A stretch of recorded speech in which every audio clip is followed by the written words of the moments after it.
তৈরি করার চেষ্টা হচ্ছে, মানুষজনকে বসে পরিষদ দিচ্ছেন না, রাস্তায় ময়লা পড়ে থাকছে। এই কোথাও কি মনে হয় রাজনৈতিক চক্রান্তের ফসল যে মানুষকে বুঝিয়ে দেওয়া, নতুন সরকার কাজ করতে দেবো না, আমরা থাকবো, আমরা করছি না?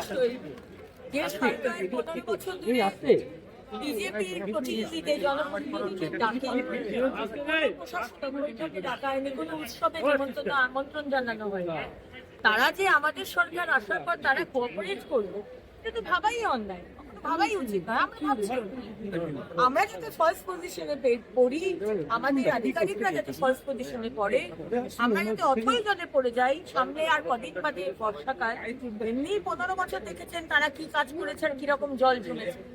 আজকে যখন তারা নেই, আজকে কি অবস্থা হবে, আমরা কিন্তু কনফিডেন্ট, আমরা কিন্তু আগের থেকে অনেকটা কম জল যাতে জমে আমরা সেই চেষ্টা করি। আগের সরকারের সময় আমরা ঠিক করতে পারবো না, কারণ আমাদের 1 মাস বয়স, কিন্তু আমরা রাস্তায় রয়েছি। ময়লা পরিষ্কার করার একটা বিরাট ক্যাম্পেইন নেওয়া আছে, যেটা আজকে আপনারা দেখলেন।